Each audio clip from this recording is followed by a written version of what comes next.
Namaskar and welcome to the Bihar Museum Biennale 2021. It gives me great pleasure to introduce the masterclass to you. This is not really a class, this is actually just an engagement with experts from different fields, from different disciplines, all of whom are connected to Bihar. Some are from Bihar, some are from outside Bihar, some just love Bihar.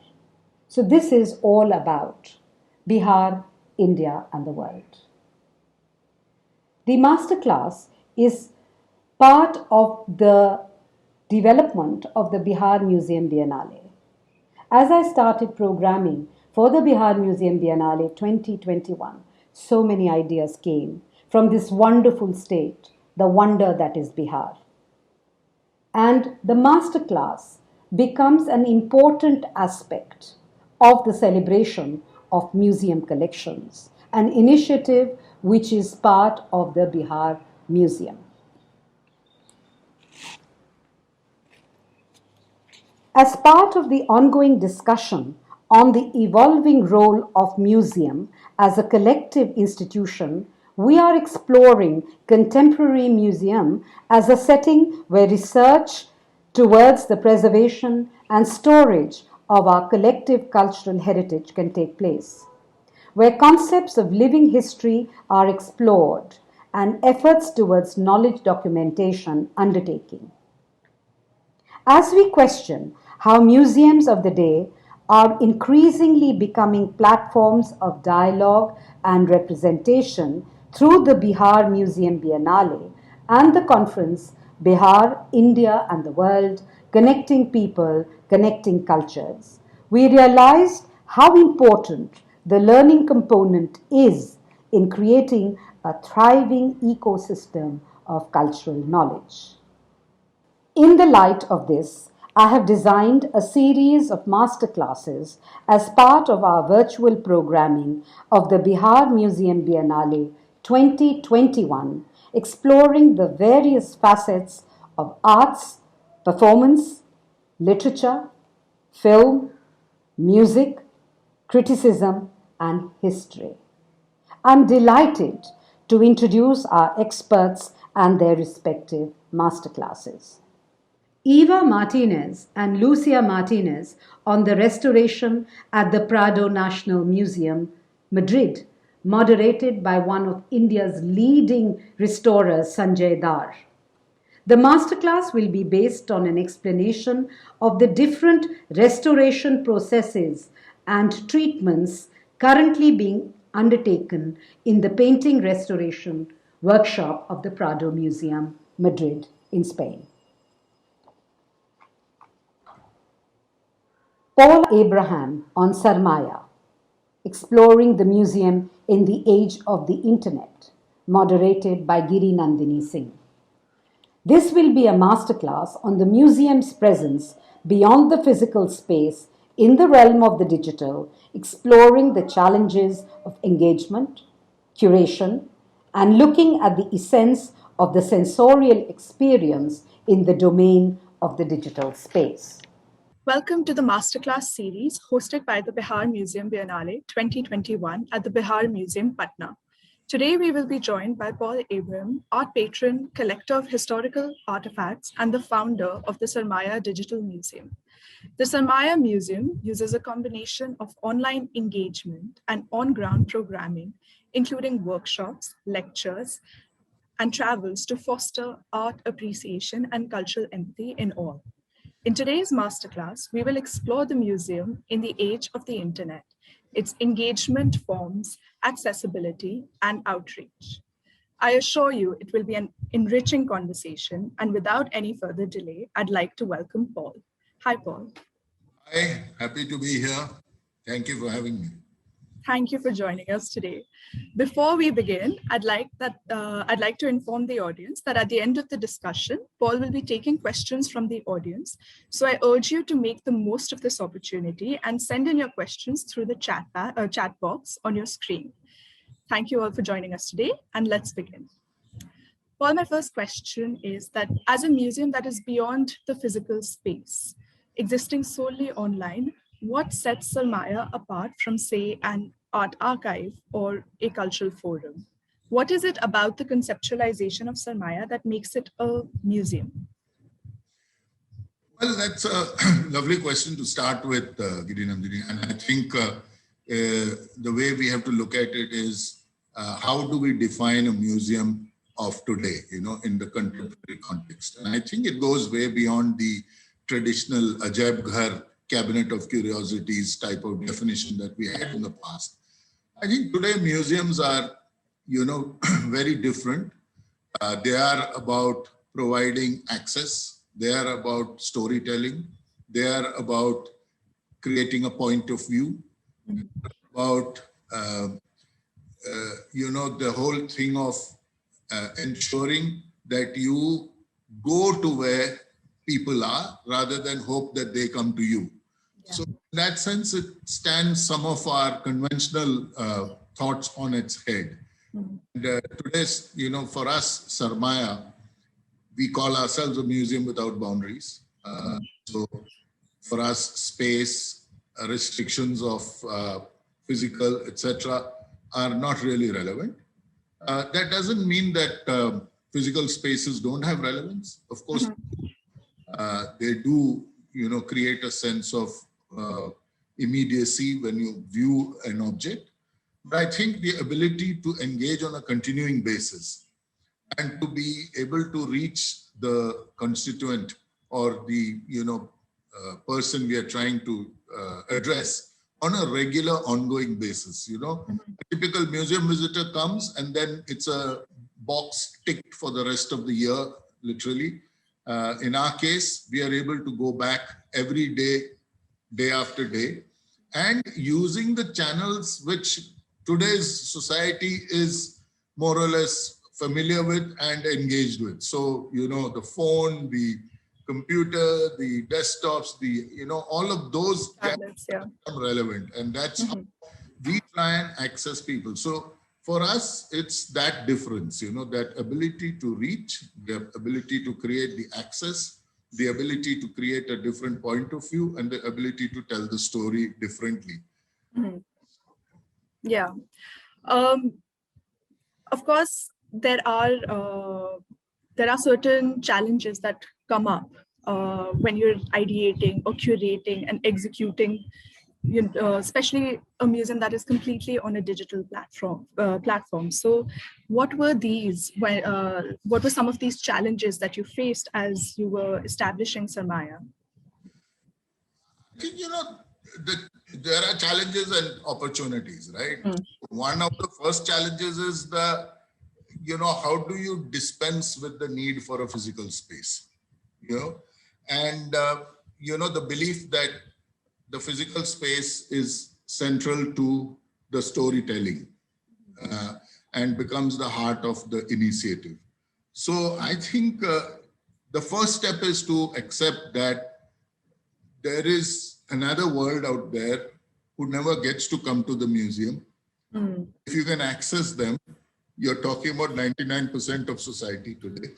You don't get access to the typical physical museums, a lot of which are very urban centric and are not yet, truly public spaces in that sense. They're still something that, either the elite access, in some special cases, there is limited access to the public at large. Okay. So yeah, that was the first one. The second one was, this whole thing of information. When you go into a museum, how much information do you get about the object that you see? So you are restricted not only to the access issue, you're also restricted in terms of the information that you get. So one of the challenges for us envisioning Sarmaya was, how do we layer the information to an audience to research and the consequent storytelling, and to be able to tell the first story, then the second level of a story, and a third, much more deeper, engaging content that someone may want to engage with, So in the typical museum environment, you see the metadata, which is usually 60 characters. Yeah. And that's it. If you want to know more, you have to go somewhere and, hunt it yourself. Yeah. In Sarmaya, one of the things that we do is to create the short form, the longer form, an expert talking about the subject, long researched articles about the subject. So there is something for each level on the subject. So it creates depth. So then, you have the issue of the research. When we have these objects in an archive, we need to have thorough research. So Yes. you can have a lighter tone of voice. You can have a more joyful communication, a little bit irreverent, but you cannot be ill-informed. So that was another one of our challenges, that we are, thoroughly researched, even though we may adopt a lighter tone of voice. Yeah. So we shouldn't be communicating wrong. We will communicate in a particular way, but we, leave enough room for interpretation and for information and all of that. But we try not to be frivolous or facetious. We really want to be thoroughly researched. So that's really the thing, And we allow the flexibility of access. So you can access on the device you want, at the time of your choosing, at the place where you are most comfortable engaging with all of this. So those were some of the challenges when we were, trying to kind of put this together. Yeah. My next question is actually about engagement, but before I get into that, I think because it was quite interesting how you just spoke about how the digital platform in a lot of ways is a very democratic platform. You are able to reach, people who you would not be able to reach in like urban centric physical spaces, which often museums are. Another problem with the digital being so available, however, is that you end up having a lot of one-time visits, or just the novelty of the experience. So how have you, as a completely digital museum, been able to keep people coming back, or if that's even a thing that you can track or keep in mind? Yeah. So yes, it's very important to understand your constituent. That is, I think, one of the starting blocks of a successful digital offering. It's interesting to know the statistics.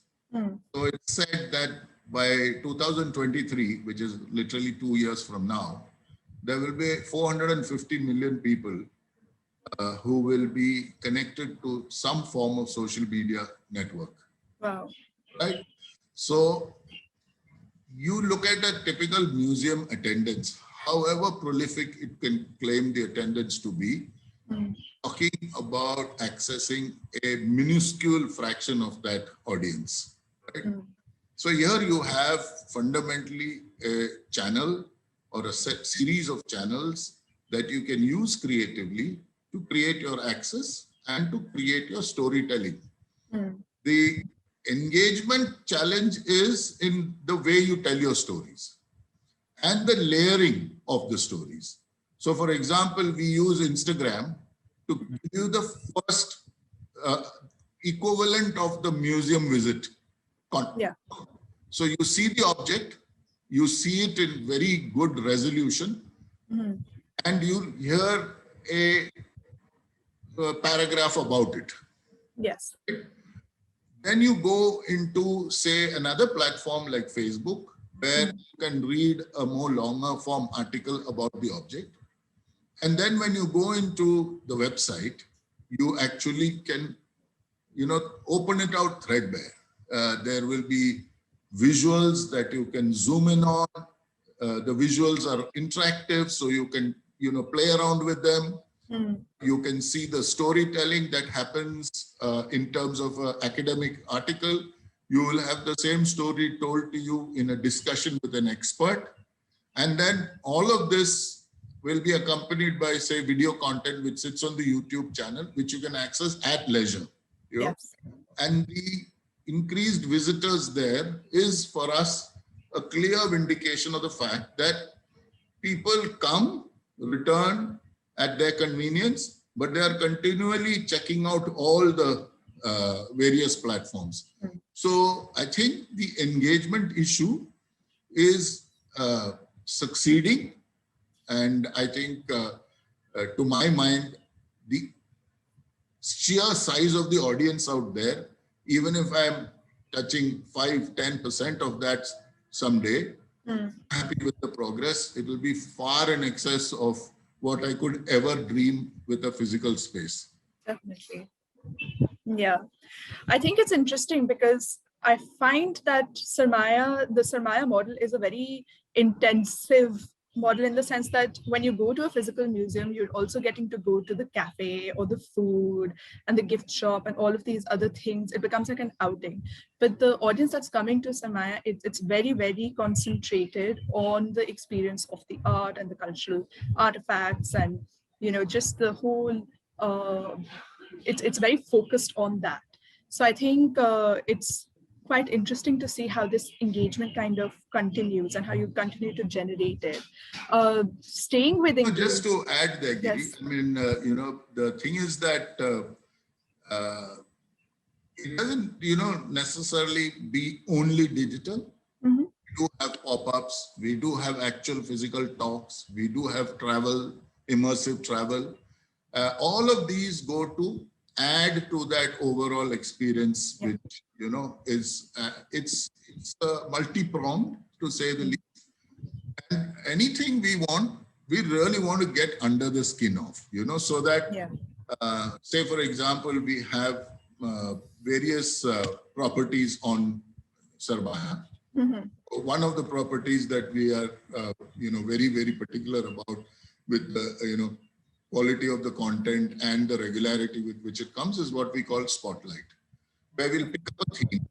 Mm-hmm. That theme will be experienced from multiple perspectives.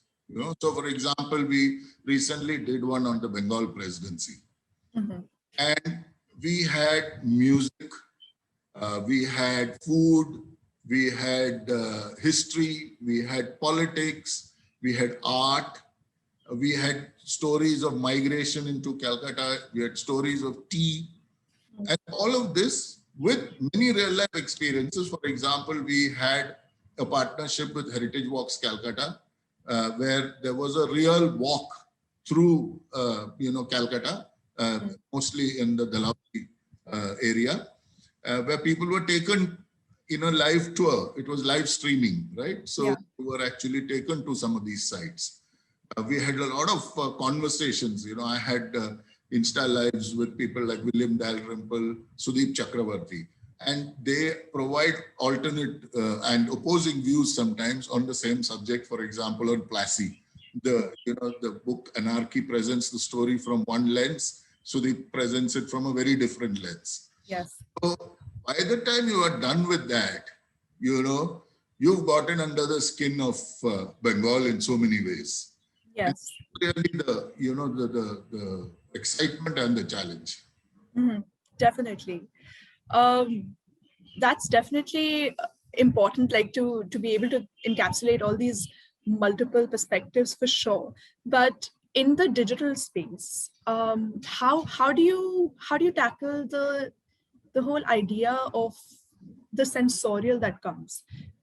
It's definitely it's easier in a physical space. There's this whole way of the physicality of responding to an art work or an artifact. But in the digital space, it's a little different because not all your senses get activated in a lot of ways. So how do you deal with that transition? How do you translate that in a successful model? So the term to use is rasa. Yes. Yeah, I know. So, I agree with you. Sometimes when you walk in, like when I went and saw some years ago, the Tutankhamun exhibition, standing literally with the chair 5 feet from me, on which Tutankhamun sat. Yes. Special feeling, right? But I also felt the serious inadequacy of the storytelling. Mm-hmm. That object was there. There was a certain excitement about seeing that object, but the storytelling was so grossly inadequate that I was left feeling totally incomplete in terms of the experience. Mm-hmm. For me, I think uh, the ability to see the object is a very, interesting part of the experience. But for me, the ability to explore the object, listen to perspectives on various stories that come on that object, and not just the object, on the whole experience. So what was it around that time in, ancient Egypt? Mm-hmm. What was used to make those objects? What was the role of the king in that, context? Yes. So all of that is, it's about compelling storytelling. So when you're talking about stories, I think a compelling story makes up more than enough for the absence of standing in front of the physical object while seeing it. So I can show you a film. So just to give you an example, we did a feature on leather puppets. Yes. Right now, if I just stick up a leather puppet on the wall and say this is Hanuman, in the Andhra Toluboma Lata style, that's good. But if I tell you that this may have had linkages to Greek theater and drama, which was brought to the northwestern part of the country by Alexander, and then it traveled down Rajasthan, Gujarat, came to Maharashtra, and then the Chitrakala spread from Python to Pinguli, and from Pinguli to Andhra, Andhra to Tamil Nadu to Kerala, Orissa.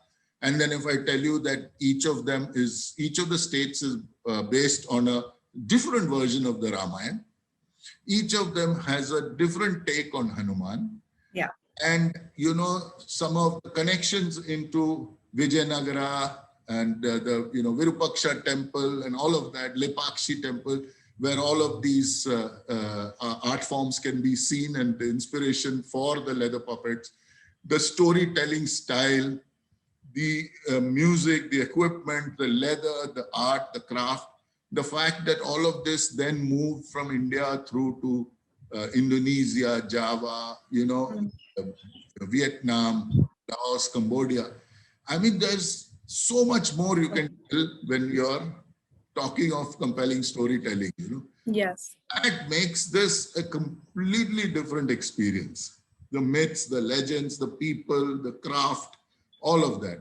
So I think for us digitally, that is the excitement, the ability to tell the story in a short form to somebody who's just interested in having a quick experience. Yes. A little bit of a trivia type of experience. Then somebody says, no, I want a little more. And then I can hook and pull them in and say, listen, that's just the starter. Here is, the entree. Here is the dessert. Here is everything. Go and have fun, And yes. The starting point is to try and get people engaged, to kind of tickle their sense of wonder and curiosity. We don't want anyone to, come to Sarmaya to gain a PhD. We want people to come to Sarmaya to start this journey of wonder and curiosity, Yeah. And so we don't want to be heavy. We don't want to be academic. That's why we, even in our tone of voice, tend occasionally to be a little irreverent. And it is, the bulk of this so-called internet generation is 20 to 29, yes, age group. And you can't be stuffy. You have to tell the stories with a little bit of, lighter shoulders. Yes, definitely. I definitely think that storytelling and in how we kind of continue the whole cultural narrative through our storytelling tends to be very, very important, and how one adapts to these different mediums of storytelling. It's no longer just, or in a physical landscape. It's a lot about your on the digital platform and how important that is and how important it is to draw people in, because I think obviously the digital has a huge potential for this. And you did actually touch upon the whole idea of representation in the previous answer as well as before, but focusing on this a little more, we know that much of Sarmaya's foundation is built on the idea of the collective. You have the collective cultural wealth, the collective histories, the cultural discourse of the art collective. But how has the museum explored what is now increasingly becoming an important question of representation and exploring history, but from a multitude of perspectives, especially So let going me forward? answer that question. When you talk perspectives, there's perspective in literally everything. Yes. It's the properties that you use bring a separate perspective. So if you look at it, we do movies. There is an audience that prefers that as a particular way of engaging. Mm-hmm. To IGTV conversations, we do art from the eye of a young 8-year-old to see what do they relate to without trying to be patronizing and see what Mm-hmm. think of art. After all, that's where you want to start this engagement. Yes. I want to tell you a little story. Many years ago, I'd gone to the Blenheim Castle, Blenheim Palace, okay, in the UK. And I was, in the museum walking around when I saw a bunch of kids with their teachers walking past everything, not looking at anything. And I asked the teacher, ma'am, what's this? You're not letting the kids see anything. She said, no, today I'm going to just show this one particular object. And it was the tapestry, a huge tapestry on the Battle of Waterloo. Mm-hmm. And the kids was, made to sit. And I said, can I sit and observe? She said, of course, by all means. So I sat at the back quietly. They spent 3 hours on that one tapestry. Uh-huh. They talked about the battle. They talked about French-British relationships. They talked about the trees that were being shown. They talked about various formations to an army, infantry, cavalry, all of that. They talked about the time of the year. They talked about battle plans. Why is one group on a, hill while the other is in a valley? What caused the one to win and one to lose, etc., etc. It was just amazing how they were opening out just the way you see, Yes. And I don't think any kid from that group ever would walk past an object without at least looking at a couple of perspectives, Mm-hmm. To our mind, we try and tell the story, like I told you, of the Bengal example, from as many perspectives as possible. So when I'm talking about portraiture, I'm talking about many perspectives to portraiture. There is technology of photography to the eye of the photographer, the eye of the patron who commissions. So for example, 19th century album and photography, early photography was all about documentation.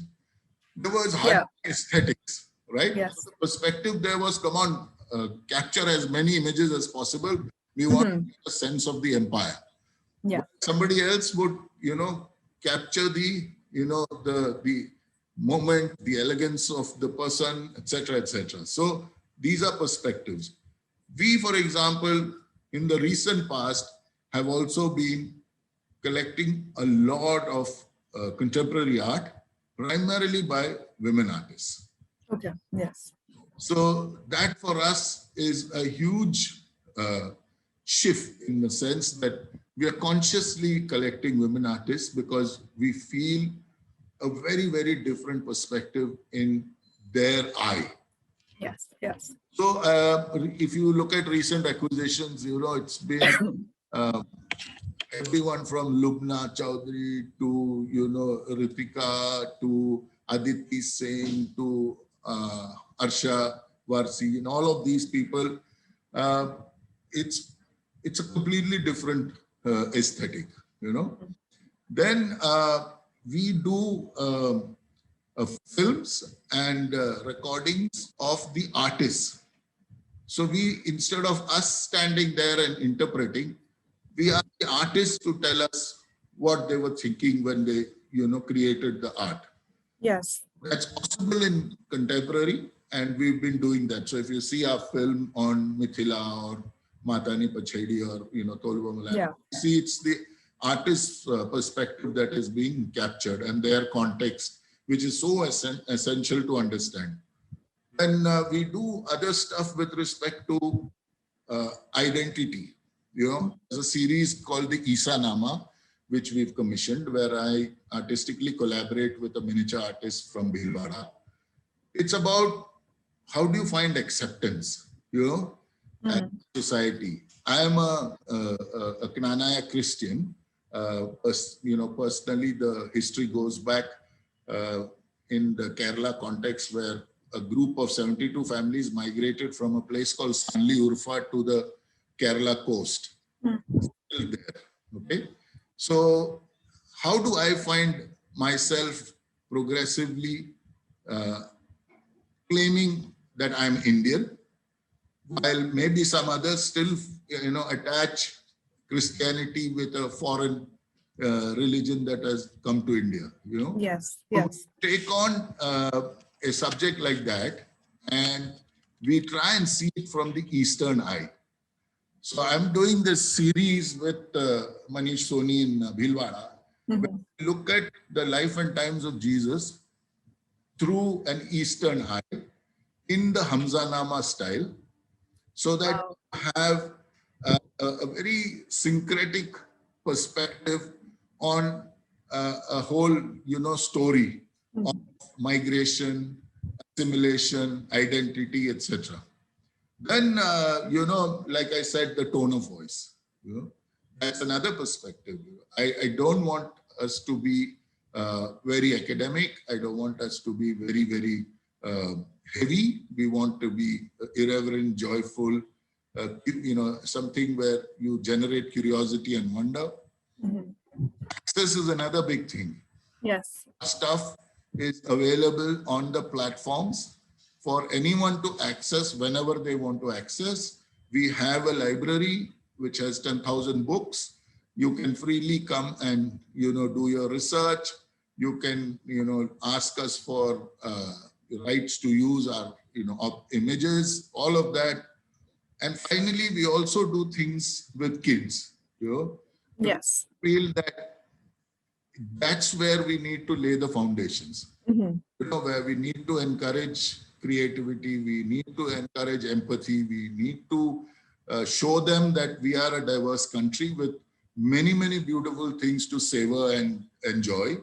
And therefore, the essence of India is diversity. So perspectives are aplenty. Of course, definitely. In fact, I wanted to get into the whole how Sarmaya is working towards increasing access to their collections and how the digital is adding to that. Also, how have you, as a museum, set yourself apart, especially in this last year when most of art institutions and galleries, museums, everyone was going online because that it was just the necessity of the time. So how did you manage to maneuver the landscape once it sort of got a little more crowded? See, I think the more people who come into this, the merrier, because I think what actually happens is that you tend to kind of learn from one another. There is enough scope for success transfer. At the end of the day, I'm, seriously, for me, the experience of bringing stuff to, a larger audience is the greater excitement. Yes. Not to have 50 other people and feeling insecure about their being there. More power to them. Yes. I'm firmly believing in collaboration. Right now, for example, what we are doing today is a wonderful collaboration between the Bihar Museum, the Biennale, and the fact that we are going digital, Yes. So I think collaboration, you look at it this way, there are so many art objects lying in so many vaults. I wish we could just tell those stories. the National Museum has tons of it. Even CSMVS, you know, there are collections that have been donated, and it's not possible to showcase all of them and tell those stories. And digital is the only way you can bring out your entire treasure trove and put it in the public domain. And secondly, without the overhead of the physical space, give everyone access to that. So you could quadruple, hundredple, whatever you wish to say in terms of stuff that you have to show. Of course, it will also give us millions of people will have the opportunity to be involved in that journey of storytelling, in the journey of conservation, in the journey of, you know, digital creativity, etc. So in this period, we did a lot of things. We continued to kind of go deeper. We did, for example, collaborations with international museums. So for example, the Rietberg in Zurich, they were doing a show on Javanese puppetry. And we told them that we've just made a movie on Indian shadow puppetry. Yeah. So what we did was we actually had a live stream walkthrough of the exhibition in the Rietberg for an international audience. So you actually had a curator walking through the galleries, showcasing the images, and you sitting in the comfort of your room in India, actually seeing it. Otherwise, given COVID and travel restrictions, even the elite would not be able to go there to see that, right? Definitely. So forget the average, you know, guy who would, you know, maybe interested, or a young student who's interested in things like that. And then we had a panel discussion which had somebody from, you know, Indonesia, somebody from Zurich, me, all of us on the, you know, Zoom call talking about art. So that kind of collaboration, you know, we recently did a spotlight on Mithila Madhubani art, and we had the Mithila Museum in Japan do an online digital exhibition with us. You know, so it's the multiple properties, how they are creatively used. So whether it is you know, the entire Insta you know, package, or it's Facebook, or it's the website, or it's the YouTube, or it's a combination thereof, or it's live stream conversation. So, you know, just last month we had a you know, conversation with the audience being the friends of the University of California Botanical Gardens. Okay. And you know, our brand custodian Pavitra Rajaram did a, you know, talk on interpreting botanicals from the Eastern eye, you know, in that to that audience who was very interested in botanicals as a subject, right? Now, if digital wasn't available or this collaboration wasn't possible, they'd never hear this other view, you know, the splendor of the forest as we in India see it and things like that. Right? So it's all about platforms and applications. It's all about also language. We are now trying to increase the scope of our vernacular content. We've done, you know, stuff, for example, with Pratham. And what we did was that we, you know, translated everything into Marathi and Hindi. So you have English, Marathi, Hindi initially. We have other object conversations where we do fables. Sarmaya Fables is one of our properties where you do podcasts. Then you have, you know, Sarmaya with the Collector series. There we did in Bengali, Marathi, Malayalam, you know, English, Hindi. So we're going to go deeper into the vernacular, because I think that in all fairness, and this is not me trying to sound patronizing, I think there's a vast swathe of people out there who I'm sure are interested to know.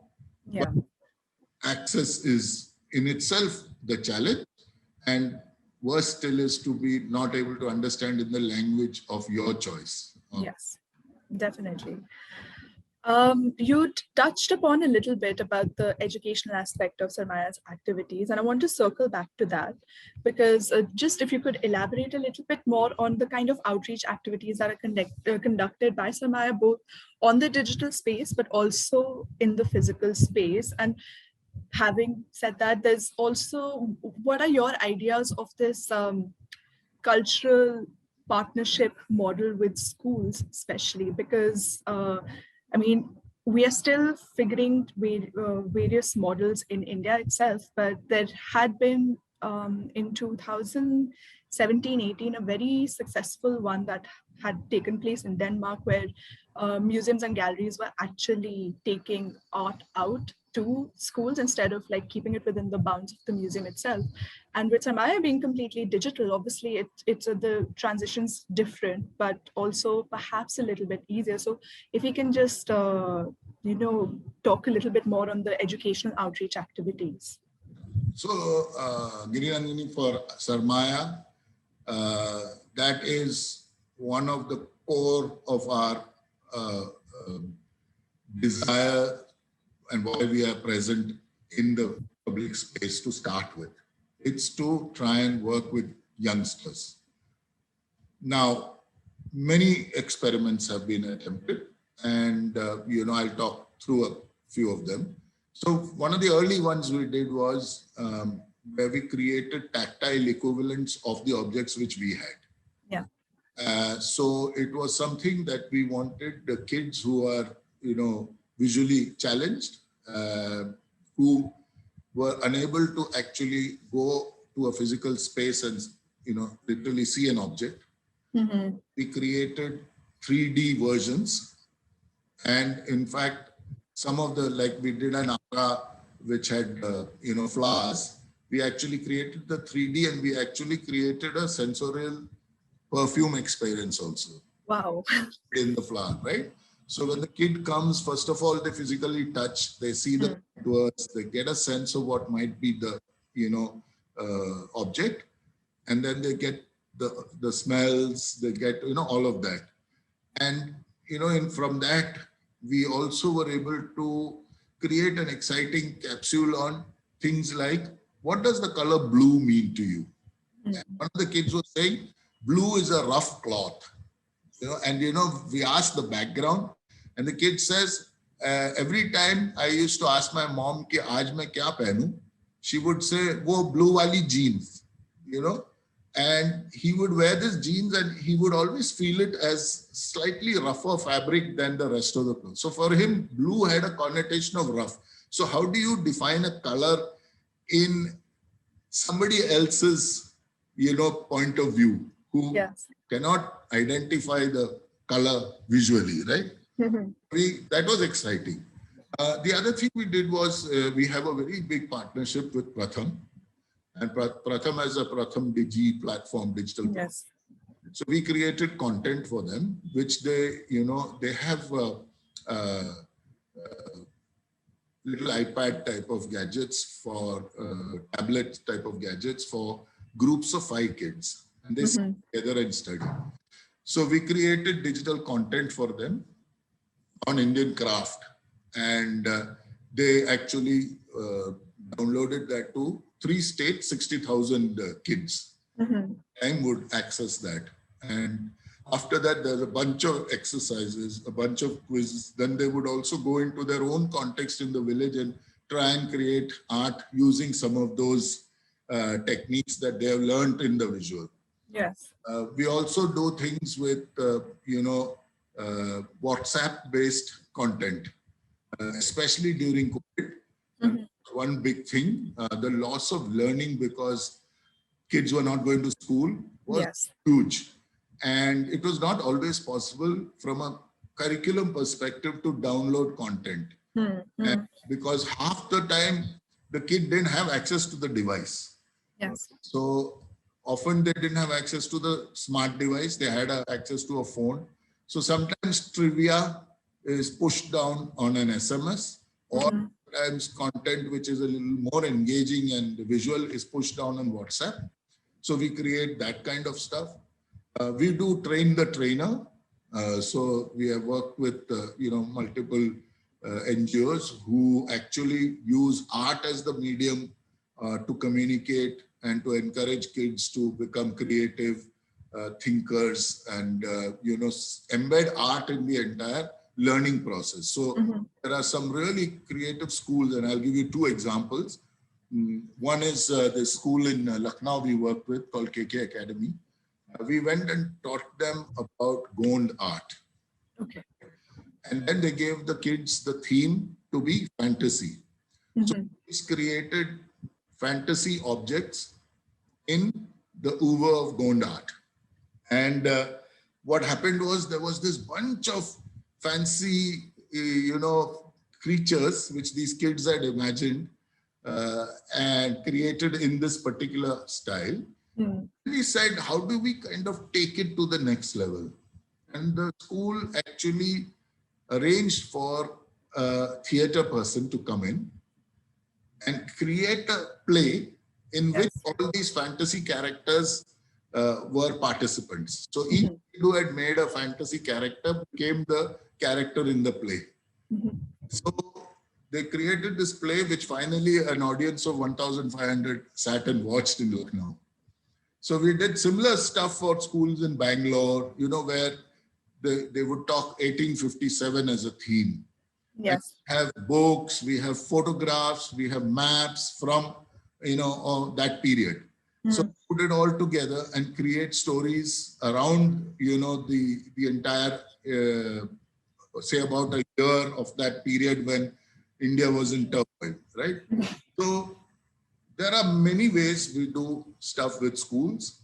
Our constant belief is that we should try and do things which scale up so that, it's not stuck to one school or whatever. So we are partnering with people who have the ability to scale and reach hundreds of thousands, which is what a lot of the e-platforms, edutech platforms are also doing. Yes. I think it's just the beginning of a long journey, and we are really, really excited. We are also offering visual internships here, so virtual internships. Virtual. Yeah, so recently what happened is during COVID, Columbia University approached us. And apparently all their interns had lost their internships in terms of the physical offers. And they had, located us as a digital museum, and therefore approached us saying that, listen, is there any way you guys can conduct a digital internship? And we said, absolutely, we've not done it before, but we have to experiment. So we had 12 students applying. We picked up 2. Wow. And one was working on modern miniatures, Indian miniatures. And of course, we connected the students to the artists, to the oeuvre, to everything, and introduced them through our collections. The other one talked about the messaging using leather puppets. Both of them did this entire summer internship with us completely digitally, and they were absolutely delighted with the experience. And this is something that you'd never be able to do in the physical world unless you had huge budgets and were able to travel. These guys were sitting in their, wherever, Columbia, home, whatever, and they were learning something completely new. And it was an experience I think they'll never forget. And now we have become a regular on the digital internship circuit. So we've got now something going on with, institutes like Ashoka, where we've, hired interns again for a digital internship. Yes, definitely. Thank you so much, Paul. I could continue with questions, but I think we should open our question and answers out to the audience. And now we'll be taking questions from the audience. So please just send them in through the chat box on your screens, please. Thank you so much, Paul. All questions.